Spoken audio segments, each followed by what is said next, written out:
በ4 ሚሊዮን 800 ሺህ ብር ሙሉ ክፍያ የአፍሪካ ህብረት ጀርባ ቡልጋሪያ ላይ ባለ 1 መኝታ አፓርትመንት እየሸጥን ነው። ሰላም ቴምር ፕሮፐርቲዎች ነን።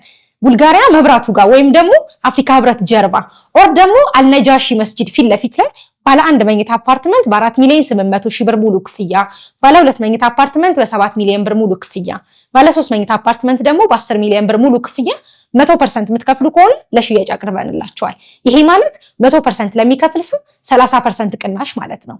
አይ ቀስ እያልን ዘና እያልን ነው መክፈል የምንፈልገው ካላችሁ በሌላ ዋጋና በሌላ አከፋፈል 20% ከፍላችሁ ቀሪም ዘና እያላችሁ የምትከፍሉበትን መንገድ አመቻችተናል። እንዲሁም በተጨማሪ እዛው ሳይት ላይ ከ3 ሚሊዮን 900 ሺህ ብር ሙሉ ክፍያ፣ ቅድመ ክፍያው ደግሞ ከ900 ሺህ ብር ጀምሮ የንግድ ሱቆችን ማግኘት ትችላላችሁ። ቦታው እንግዲህ ነጋራ ያስፈልገው ቡልጋሪያ ላይ ነው። ለሜክሲኮ በጣም በቅርብ ርቀት ላይ ነው የሚገኘው። ትልቁ ኢትዮጵያ ውስጥ አለ የሚባለው አልነጃሺ መስጂድ ደግሞ ፊት ለፊቱ ላይ ነው እየተገነባ ያለው።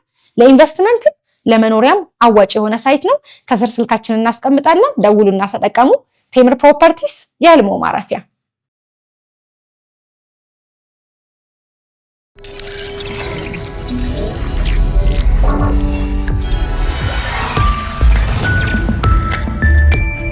ይህ አዋዜ ነው። የባሕረ ሰላጤውን ጦርነት የሚያስቀረው ነገር እንደሌለ ጠንካራ ምልክቶች እየታዩ ነው። ኤምባሲዎች ሠራተኞቻቸውን ከኢራንና ከእስራኤል እያስወጡ ነው።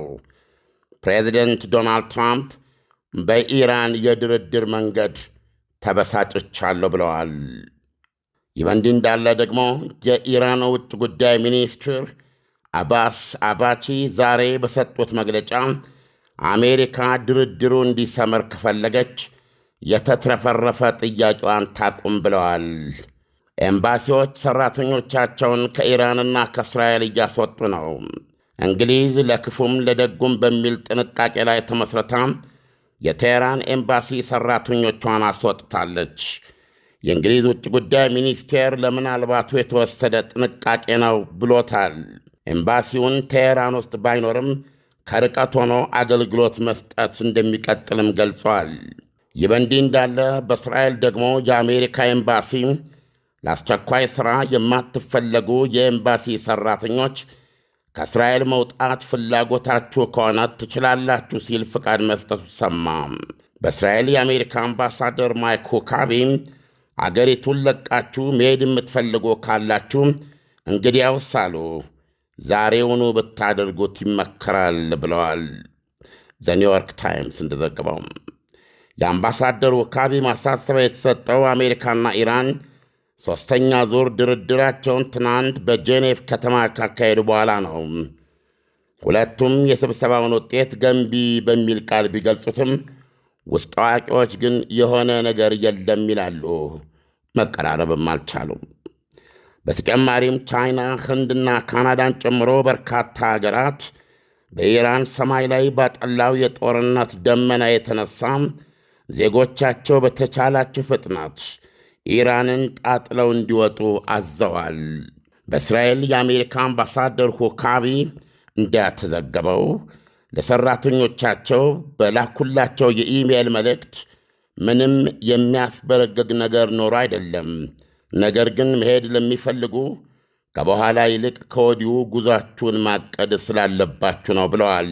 በአምባሳደሩ ድረገጽ ላይ የሰፈረው መልእክት ደግሞ መሄድ የምትፈልጉ የንግድ በረራ አገልግሎት እያለ ብታደርጉት ይሻላል ይላል። ሊቋረጥ ይችላል በማንኛውም ሰዓት እንደማለት ነው። የአሜሪካ መንግሥት የደህንነት ግምገማ አድርጎ በሊባኖስ ዋና ከተማ ቤይሩት የኤምባሲው ቁልፍ ያልሆኑ ሠራተኞች በሙሉ ሀገሪቱን ለቀው እንዲወጡ አዟል አድርጎታልም። ይህ በእንዲህ እንዳለ የኢራኑ ውጭ ጉዳይ ሚኒስትር ዩናይትድ ስቴትስ አሜሪካም የተትረፈረፈ ጥያቄዋን ወይም ትዕዛዞቿን ታቁም ብለዋል። እያወራንበት ነው ባሉት የኒውክሌር ጉዳይ በተመለከተ። ይሁንና ዘገባዎች እንደሚያመለክቱት አሜሪካ ከኢራን ጋር መደራደር የምትፈልገው በኒውክሌር ፕሮግራሟ፣ በሚሳኤል ፕሮግራሟና በተጋትሮ ተራድዋ ጭምር ነው። ኢራኖች ሁለቱን ጉዳዮች ከኒውክሌር በስተቀር ንክች አናደርግም እንዳሉ ናቸው። ኒውክሌሩም ላይ ቢሆን አሜሪካ እርግፍ አርጋችሁ ተዉት፣ ፕሮግራማችሁን ጠቅልላችሁ ጣሉት የሚል ነው አቋሟ። ኢራኖች ቢያንስ አሁን እንደሰማነው ለሕክምና አገልግሎት በሚበቃ ደረጃ እስከ ማምረት እንዲፈቀድልን የሚል አቀራረብ ነው የያዙት። ከዚህ የተነሳ ሁለቱ ወገኖች አንደኛ የሚወያዩበት ጉዳይ 3 ሆኖ ሳለም ኢራኖች ሁለቱን ጨርሶ አንቀበልም ከማለታቸው ጋር ውይይታቸው የትም አያደርሳቸውም የሚለው ጠንካራ ሆኗል። በዛሬው ዕለት የአሜሪካው ምክትል ፕሬዚዳንት ጄዲ ቫንስ በአደራዳሪነት ሚና እየተጫወተች ከምትገኘው ኦማን ውጭ ጉዳይ ሚኒስትር ጋር ይነጋገራሉ ተብሎ ይጠበቃል። ከትናንት ከሐሙስ ስብሰባቸው ቀጥሎ ዛሬ ምክትል ፕሬዚደንቱ የኦማኑን ውጭ ጉዳይ ሚኒስትር ማግኘታቸው ነው። ኢራኖች እንደፈለጉት ቢሆን ኖሮ አሁን ደግሞ ቴክኒካዊ ጉዳዮችን የሚያካትት ያሉትን ድርድር 4ኛ ዙር ከሳምንት በኋላ መቀጠል ነበር የሚፈልጉት። አሜሪካ በአሁኑ ሰዓት በኢራን ዙሪያ የደረደረቻቸው መሳሪያዎች ጆርጅ ቡሽ ትንሹ ወደ ኢራቅ ለመዝመት ካንቀሳቀሱት ኃይል ጋር የተመጣጠነ መሆኑ ተዘግበዋል። 2 የጦር መርከቦች አሊ ካሚኒ ዙሪያ ደርሰዋል። ከአብርሃም ሊንከን በተጨማሪ ጄራልድ ፎርድም በማናቸውም ሰዓት በክልሉ ውሃ ውስጥ ትንጣለላለች። 150 የጦር ጀቶች ወደ ክልሉ ተጓጉዘዋል። ለጦር ጀቶች ሰማይ ለሰማይ ነዳጅ የሚቀዱ ቦቴዎች ተሰማርተዋል። በሁሉም ቦታ ላይ የአሜሪካ መሳሪያዎች፣ የአሜሪካ ጦር ሙሉ ዝግጅት ላይ ይገኛል። ኢራኖች ግን ከቶም ይህ ስጋት እንዳላቸው በማያመለክት ሁኔታ ረጅም የድርድር ቀናት ያስባሉ። ኢሳይያስ፣ በማንኛውም ሁኔታ ድርድሩ አንዳንድ ጊዜ ይህን ያህል ኃይል ካስቀመጥክ በኋላ እውነቱን ለመናገር ቢያንስ በእኔ ልምድ በድርድር የቀረ ፍልሚያ የለም እውነቱን ለመናገር። ስለዚህ እንደምታየው ደግሞ የድርድር አያያዙ ማንም ሰው ሊረዳው በሚችለው መጠን አሜሪካ በኢራን ዙሪያ አርማዳ ነው የፈጠረችው። እያንዳንዱ ንቅናቄ በቢሊዮን ዶላሮች የሚቆጠር ነው። ይሄ ሁሉ የጦር ማሽን ቦታውን ይዞ ከፕሬዚደንቱ ቀጥል የሚል ትዕዛዝ በሚጠብቅበት ሁኔታ በኢራኖች በኩል የሚታየው ወይ ጦርነቱን ፈልገውታል ወይ ደግሞ እውነቱን ኢሳያስ ለመረዳት በጣም አስቸጋሪ ነው የሚሆነው። አሁን እዚህ ፊት ለፊት ያለውን የሀገሪቱን ውጭ ጉዳይ ሚኒስትር መግለጫ ባነብልህ ምንድን ያሉት? ሰክሰስ ኦን ዚስ ፓዝ በዚህ በድርድሩ ማለታቸው ነው። ሰክሰስ ኦን ዚስ ፓዝ ሪኳየርስ ሲሪየስነስ ኤንድ ሪያሊዝም ኦን ዘ ፓርት ኦፍ ዘ አዘር ሳይድ ኤንድ አቮይዳንስ ኦፍ ኤኒ ሚስካልኩሌሽን ኤንድ ኤክሰሲቭ ዲማንድስ ይላል። ተመልከት። አሜሪካ እዚህ ጋር የምትደራደረው ምንድን ነው የሚባለው? ቢላ አንገት ላይ አድርጎ የመደራደር ያክል ነው። ስለዚህ የነገሩ አደገኛነት፣ አሳሳቢነትና ጊዜ የማይሰጥ መሆኑን በኢራኖች ዘንድ እየተመለከትን አይደለም። ለዚህ ነው ኢራኖች ይህን ጦርነት ሊፈልጉት ይችላሉ፣ ከፈለጉት ለምን የሚለውን ስታስብ ግራ ያጋባል። አሁን እዚህ ላይ የተናገሩት ምንድን ነው የሚሉት? በድርድር በዚህ መንገድ ውጤት ማግኘት ካለብን ከምርህ መሆን አለበት ድርድሩ የምትደራደረው እና እውነታ ላይ ተመርኩዘ መሆን አለበት። ለወዲያኛው ሳይድ ነው የሚሉት።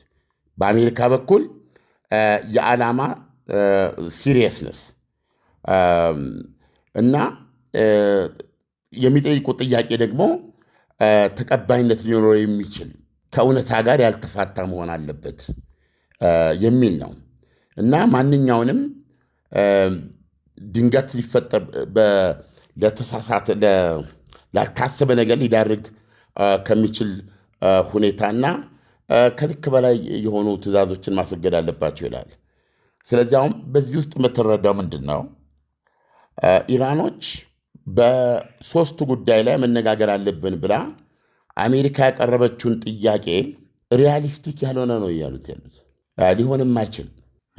በኒውክሌሩ ላይ ነው አሁን የሚናገሩት። በኒውክሌር ላይ በተደረገው ድርድር የኒውክሌር ጦር መሳሪያ ፕሮግራማችሁን አቋርጡ። ቤዚካሊ በቃ የኒውክሌር ፕሮግራማችሁን አቋርጡ። ለሰላማዊ ዓላማ ማበልጸግ አትችሉም። ምክንያቱም ያ ቬሪፊኬሽን የሚባል ነገር አለ። በየጊዜው መከታተል አለብህ። ብዙ አይነት ነገሮች አሉ። ስጋቱ ሁሌ ነው የሚኖረው።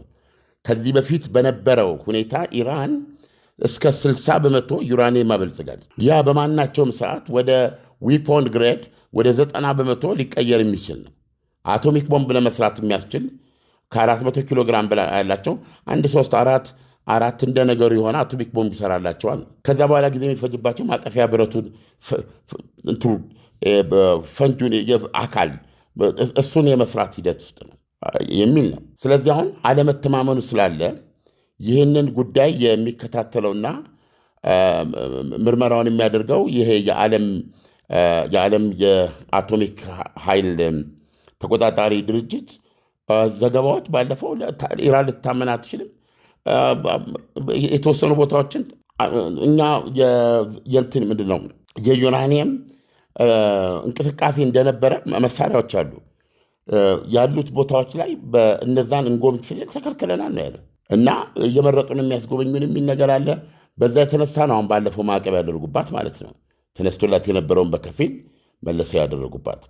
ስለዚህ ይሄ ጉዳይ ስላለ ቤዚካሊ በአሜሪካ በኩል እየቀረበ ያለው ጥያቄ ቶታል የኒውክሌር ፕሮግራማችሁን አቁሙ ነው።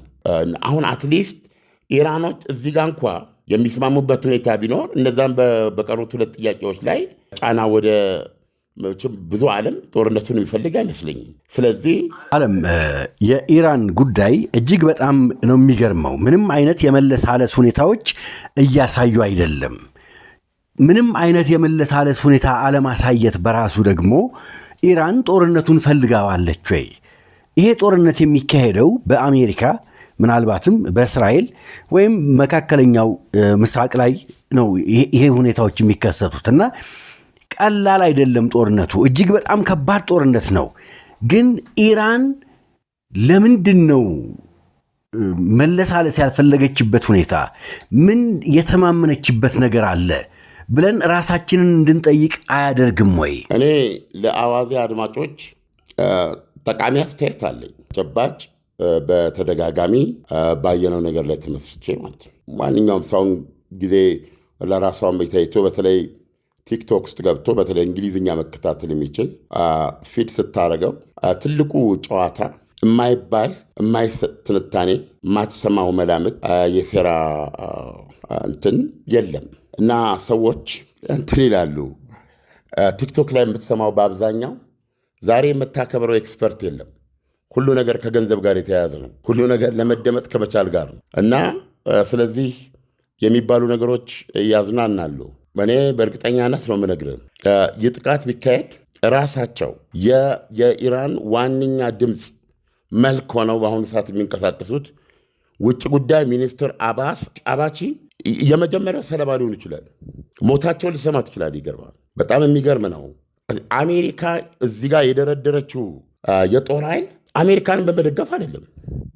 ራሽያ ከዚህ የበለጠ ምን ሊመጣባት ነው? በዩክሬን ጦርነት ንገረኝ።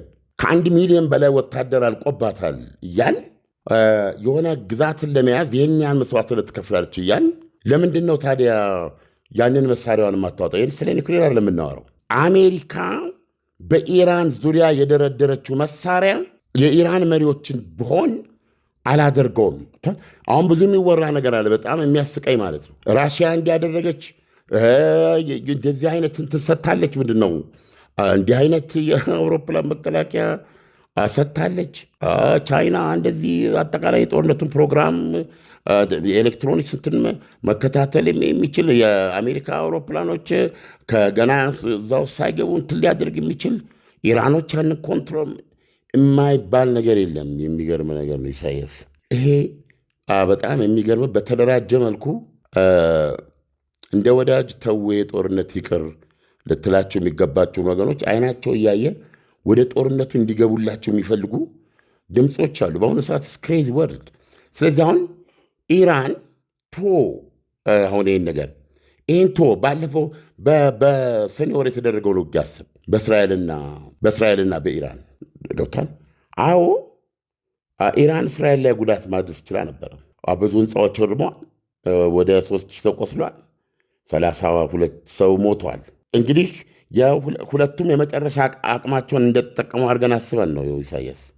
ግን ኢራኖች ራሳቸው ስለዛ ጦርነት በዛ ጦርነት የደረሰባቸውን ነገር ኢራኖች በተጨባጭ ራሳቸው መሪዎቹ የሚሉትና ኢራንን እንወዳለን እንደግፋለን የሚሉ ወገኖች የሚሉት በጣም ነው የሚያስደነግጥ። ስለዚህ አሜሪካ ያን ጊዜ ገብታ እነዛን 4 የኒውክሌር ማብለያዎች ስትመታ ምን የሆነችው ነገር አለ? ከአሜሪካ ተነስተው ሄደው ነው የደበደቡት። ይሄም የዶናልድ ትራምፕ ቁጥብነት ነው እንጂ እንደዚህ አይነቱ ድብደባ በዛ መንገድ ዝም ብሎ ለቀናት እንዲቀጥል ቢደረግ ምን ታምር ይመጣ ነበር? ስለዚህ በጣም እርግጠኛ ሆኜ ነው የምነግርህ፣ ጦርነቱ አይቀርም በዚህ ሁኔታ ኢሳያስ። ጦርነቱ የመጣ ቀን አንዱ መላምት አይሰራም። ይሄ በኢራን ዙሪያ ያለ የተደረደረ የጦር ጀት የሚጥለው ቦምብ፣ የሚተኩሰው ሚሳኤል፣ የሚተኩሰው ሮኬት፣ መርከቡ፣ ሄሊኮፕተሩ አይተነዋል። ይህን ድራማ አይተነዋል። እንደዚህ አድርገው ነው ኢራቅን ያስመቷት። እንደዚህ አድርገው ነው ሳዳም ሁሴንን ገደል የከተቱት።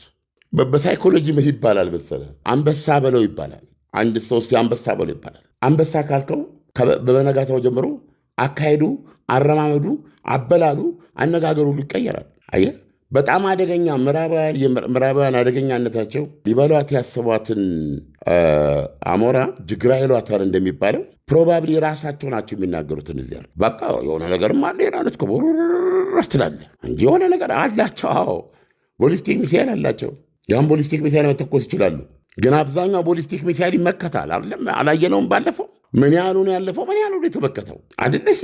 ያን ጊዜ ኢሰንሺያሊ እስራኤል ነበረች የምትዋጋ መጠነኛ ድጋፍ ብታገኝም። አዎ ኢራን የአየር ክልሏን መቆጣጠር እስኪያቅታት ቶታሊ መቆጣጠር እስኪያቅታት አይደለም። አዎ የአየር ክልሏን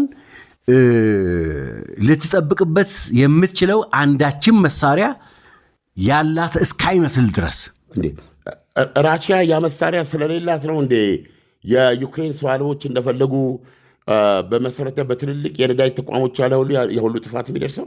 ይሄ አይደለም። አየህ፣ ይሄ በጣም በጣም በጣም አሁን ለምሳሌ ያክል በፊት የሰኔው ወር ውጊያ ማለት ነው እስራኤል የሚመጣውን ሁሉ በአብዛኛው እሷ መከላከል ስለነበረባት በገፍ ያላቸው መሳሪያ እሱ ነው።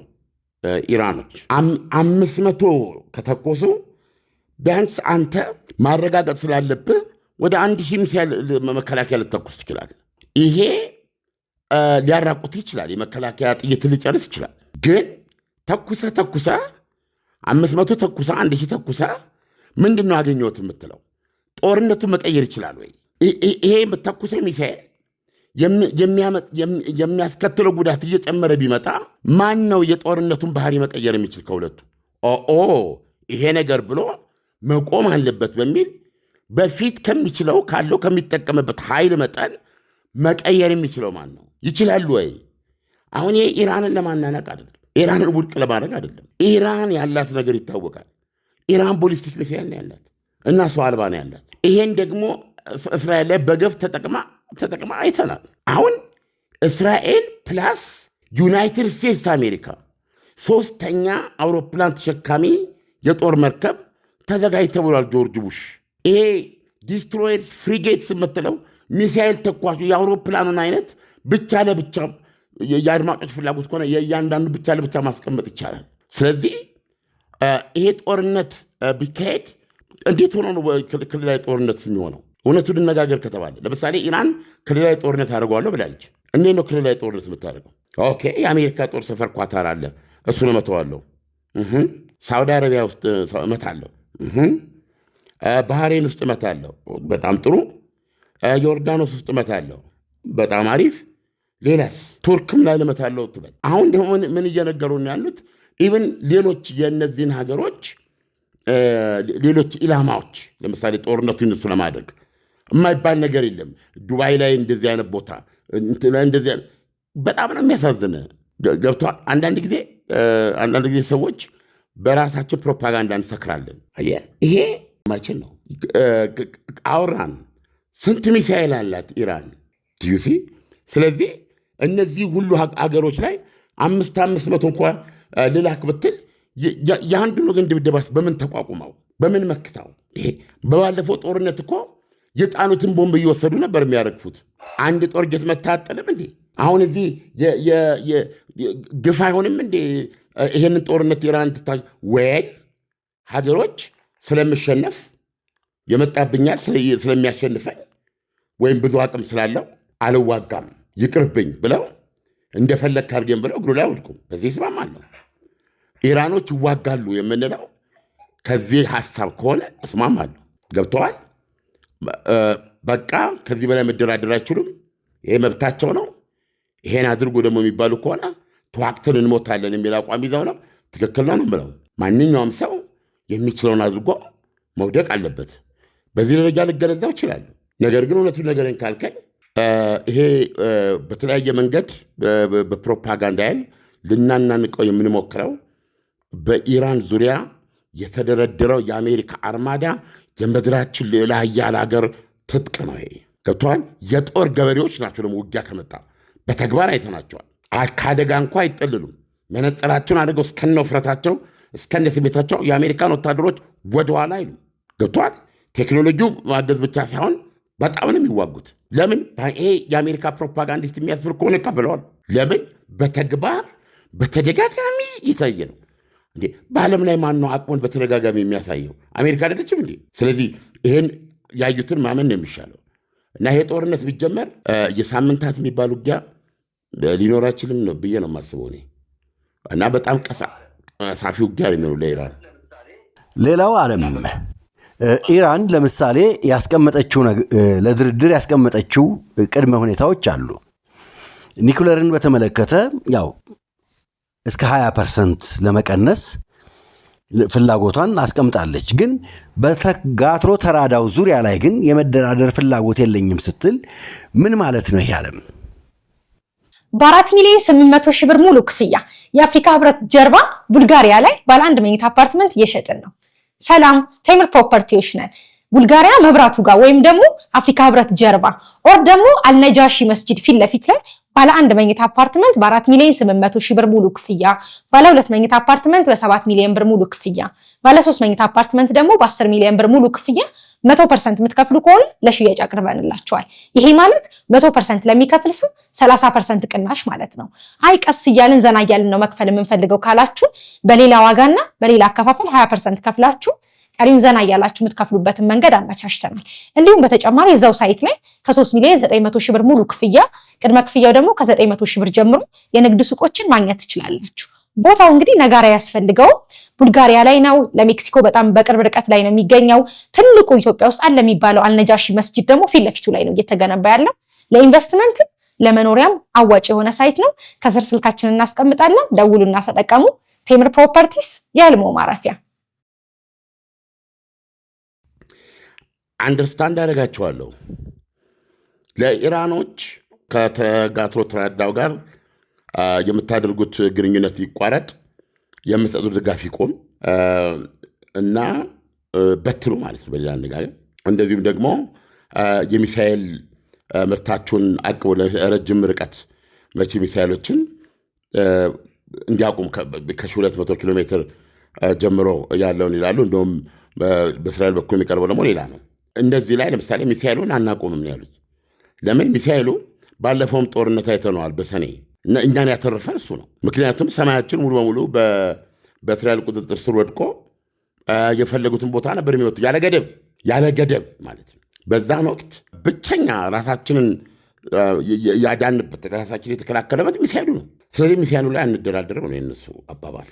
የተጋትሮ ተራዳ የሚባለው ደግሞ የኢራን መንግስት ከዚህ በፊት እንዳለው ሃይማኖታዊ መንግስት ነው።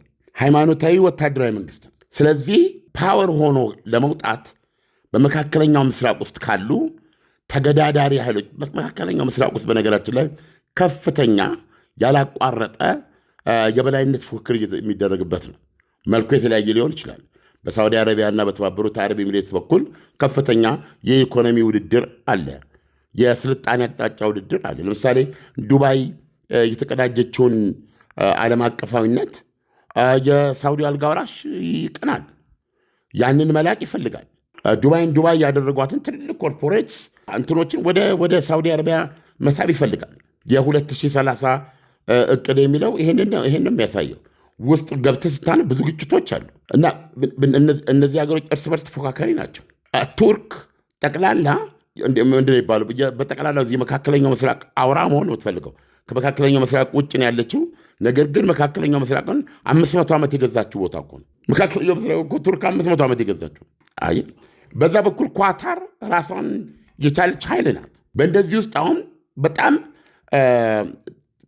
ውስጥ ለውስጥ እያንዳንዳቸው የራሳቸው ፉክክር አላቸው። አሁን እዚህ ውስጥ ኢራን እንደነገርኩ ኦልሞስት ባዕድ ናት። ኢራን የስልጣኔ ታሪክ አላት፣ ብዙ ነገር አላት። ልክ ነው።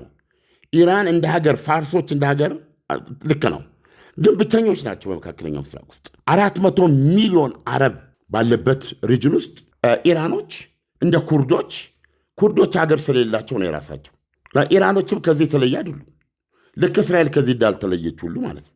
እስራኤልን እኮ መካከለኛው ምስራቅ ውስጥ ካርታ አስፈለጋት ታገኛትም። የማነሷ መጠን እዚህ ጋር ነች ብለህ ለማመልከት ያስቸግራል። ነገር ግን እያንዳንዱ ቀን ተታኩሳ ነው የምትኖረው። እና አሁን ኢራኖች የሄዱበት መንገድ ምንድን ነው? የዚህ መንግስት ባህሪ ማለት ነው። ኢራን ከዚህ በፊት ኢራን ሆና ኖራለች አይደለም እንዴ? የዚህ መንግስት ግን ሃይማኖታዊ መንግስት ልክ እንደ ሙስሊም ብራዘርሁድ ለምሳሌ ትራንስናሽናል ነው አይደለም? ሙስሊም ብራዘርሁድ ሁሉም ተከትሎ የሚሄደው ሃይማኖቱን ነው እና አንድ አድርጎ ኤምፓየር ነው። ልክ እንደዛ ሁሉ አሁን ኢራን የምትንቀሳቀስባቸው ነገሮች ፓወር ለመሆን እንደ ፓወር ለመውጣት አቅም ያስፈልጋታል። ስለዚህ የሄደችበት መንገድ ሃይማኖቱ ነው። ይሄ የሄደችበት መንገድ በሊባኖስ እነ ሄዝቦላ መፍጠር አስችሏታል። ገብተዋል። አሁን የእሷ ሺያዊ የተጋትሮ ተራዳ የምንለው እሱን ላይን እያያዘች ቁጥሩ አነስተኛ በሆነበት ቦታ እንኳ እንደ ሶሪያ ባለ ቁጥራቸው 10 በመቶ ሆኖ ሳለ ከጠቅላላ የአገሪቱ ብዛትና 90 በመቶ የሚሆነው ሱኒ ሆኖ ሳለ 10 በመቶዎቹን ስልጣን ላይ በማቆም ሶሪያን መቆጣጠር። ስለዚህ እነዚህ እኮ የኢራን የተጽዕኖ አድማስ እኮ ናቸው። አይደለም እንዴ? ማንኛውም ሰው መረዳት ያለበት እንደዚህ አይደለም እንዴ? ሊባኖስ ውስጥ እኮ በየቀኑ 24 ሰዓት እኮ ኢራኖች የሚመላለሱት። ሊባኖስ ኦልሞስት እንደሱ ናት። ገብተዋል። ሄዝቦላ ከአንድ የአረብ ሀገር መደበኛ ጦር በላይ የሆነ አቅም ያለው ነው የተባለ። አሁን በዛ ደረጃ አይገኝም ሄዝቦላ። ስለዚህ ሊባኖስ ውስጥ ኢራን የማትፈቅደው ነገር አይኖርም። ሶሪያ፣ የመን ላይ እኮ ሳውዲ አረቢያና የተባበሩት አረብ ኤሚሬት እኮ ፕራክቲካሊ ተሸንፈው እኮ ነው በኢራን ሰው አልባና በኢራን የሚሳይል ሩምታ የነዳጅ ማደያዎቻቸው የዱባይ አየር ማረፊያ እኮ ለአሜሪካ ነው እኮ ጥሪ ያሰሙት። ከዚያ በኋላ እኮ በቀጥታ ጦርነቱ እንዲቆም ነው ያደረጉት። ስለዚህ ያ ስፌር ኦፍ ኢንፍሉዌንስ ከሌለ ልትነሳ አትችልም፣ ብቸኛ ነህ። ስለዚህ ኢራኖች የተጋትሮ ተራዳውን ከተዉ እና ይሄ ሚሳኤሉን ከተዉ እነዚህ ይሄ መንግስት ወደ ስልጣን ሲመጣ የቆመባቸው እግሮች ናቸው። እግሮች ሰሬንደር ነው። ልክ ነው። የተጠየቁት ጥያቄ እጅ ስጡ ነው በቃ። አሁን ኢራኖች ወደዚህ ጦርነት ቢገቡ ይሄን እሺ ብለንማ ኦልሬዲ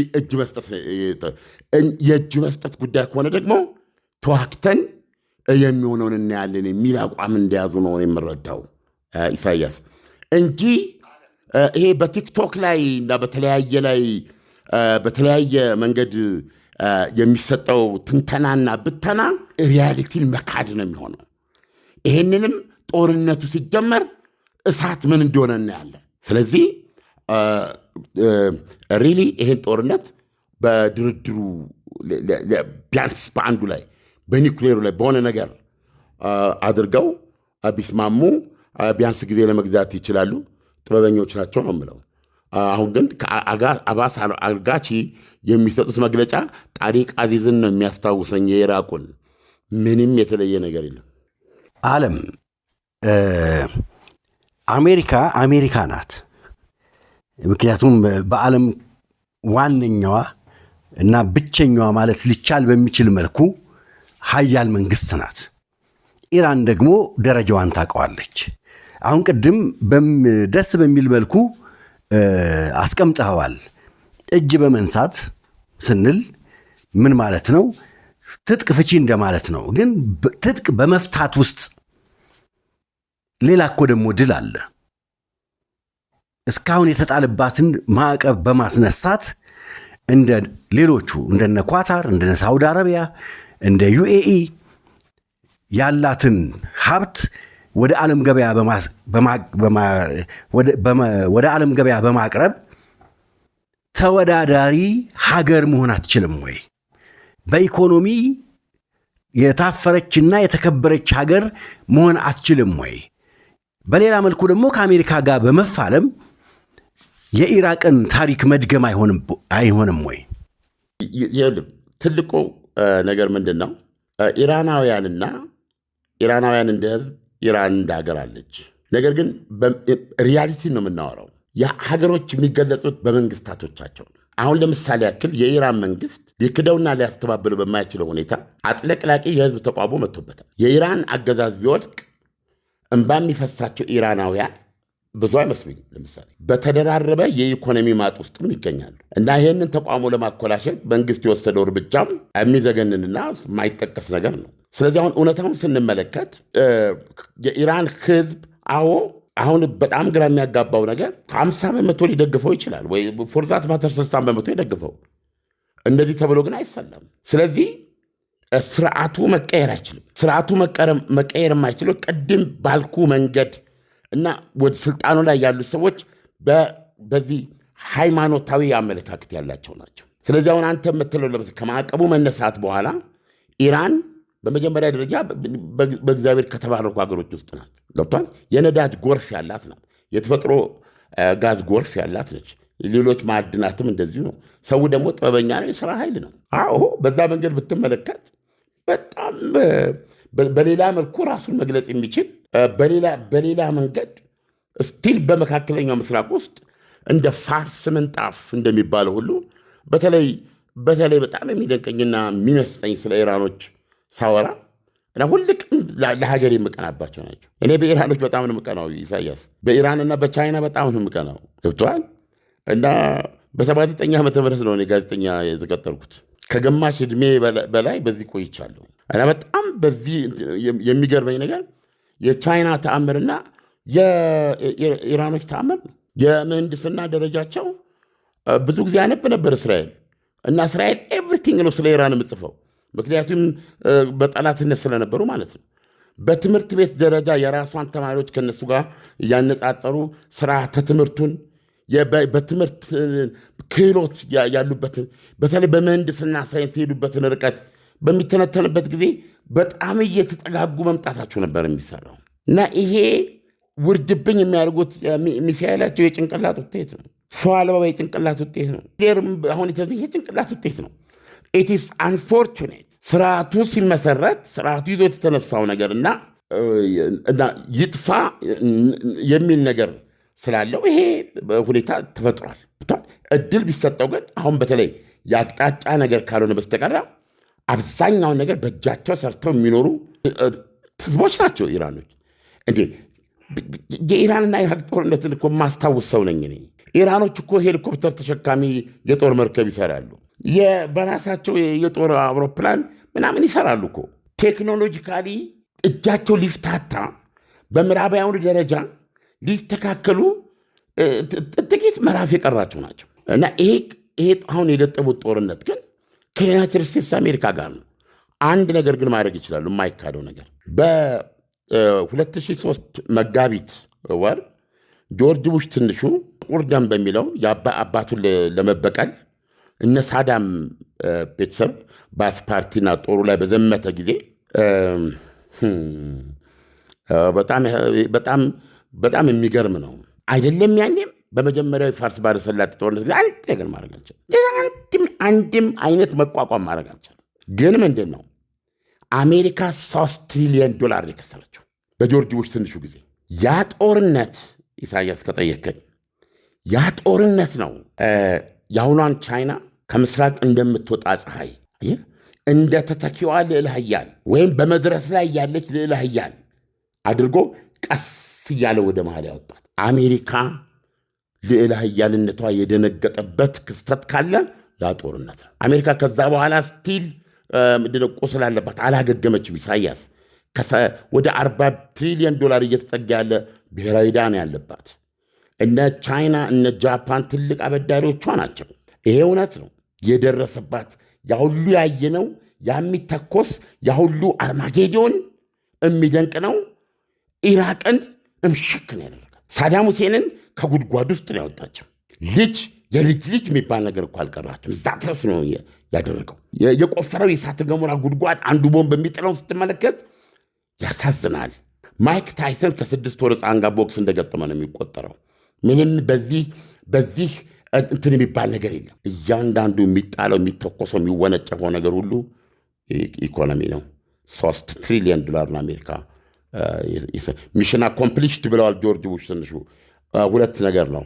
የአሜሪካ ሌላ እያልነት ደንግጧል ያኔ ማለት ነው። ኢራኖች ውጊያ ከሰጧቸው ለአሜሪካ ማን ነው ይሄ ውጊያ እንዲካሄድ ካደረጉ ዶናልድ ትራምፕ ያለው ፍራቻ ምንድነው? የአሜሪካን ኢኮኖሚ ብዙ ኪሳራ ሊደርስበት ይችላል። ይሄ ነው ፊሩ እና ስለዚህ እውነቱን ለመናገር የሆነ የኩያ ውጊያ እንዳጠብቅ